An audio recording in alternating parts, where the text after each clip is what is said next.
Hello and welcome to this week's Cloud Gaming Roundup. So it's been a really quiet week, but also with some massive news thrown in there as well. So let's kick off first. So Rainbow Six Extraction is now available on the three major cloud gaming platforms, so Google Stadia, Geforce now, and also Microsoft xCloud. So if you are looking to play that game, it is available across all of those platforms. Obviously, if you are a Game Pass subscriber, the great news is it is available day one, so you don't have to pay anything for it. If you wanted to play it on Geforce now, you can play it on Steam, and obviously you can buy it directly from the Stadia store as well. So a great game to see day one launching across all of the major cloud gaming platforms. So let's kick off with xCloud, and the first one is that the Hitman Trilogy is coming across to cloud gaming as well, so that is available to play as of right now. So in our last cloud gaming roundup, we weren't too sure about that, but yeah, it's available to play. So you'll be able to play it on xCloud, on just your standard Game Pass on a console or a PC as well. So however you like to play, you'll be able to play that trilogy. Another big standout is Death's Door, which has received some absolute rave reviews last year. We're definitely going to be playing that, and that's available.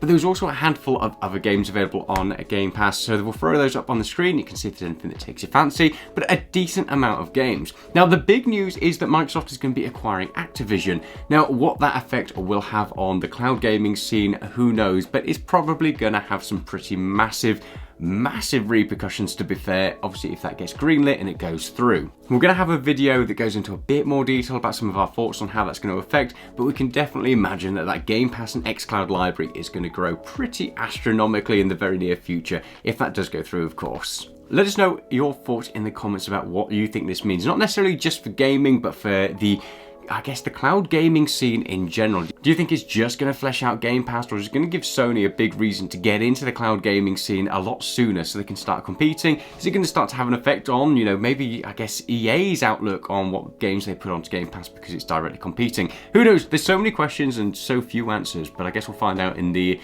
near to far future. So moving across onto Geforce now, and the big standout news for them is that Fortnite is now available on that to play on iOS. It's rolling out, I believe, to Android. It's a little bit delayed, and it's all available on iPadOS as well. You do need to request access through a beta. We got access to it and found that so far it's a really choppy experience. So at first we thought it was our connection. It's not our connection. Apparently it just seems to have a lot of issues at the moment. We don't know if that's everybody trying out Fortnite and there's only a limited amount of server space for it. Who knows what's going on the back end, but it does play really nicely. So those touchscreen controls, very, very nice. It plays very similar to how it was on a mobile, just with a choppy connection at the moment, which is frustrating. And it also supports a mobile games controller as well. So if you are playing it, it basically plays the same way the old iOS version worked in the past. If they can nail this down and get it right, it's going to be really, really interesting. We're not overly interested in Fortnite ourselves, but just the simple fact of what they're trying to do at the moment could definitely have some very, very big impacts on the mobile market. So let's see if they pull it off. Not much else in terms of Geforce now. A very quiet week in terms of games. There's only a handful of games that got announced.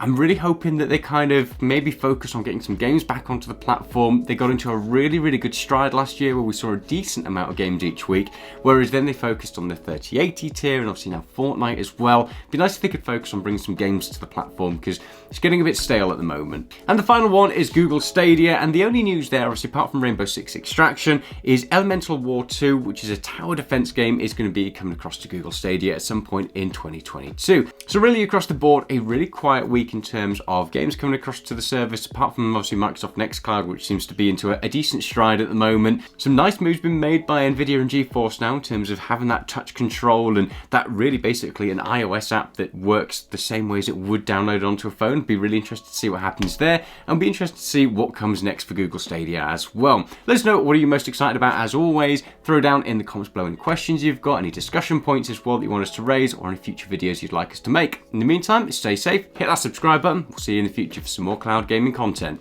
Bye.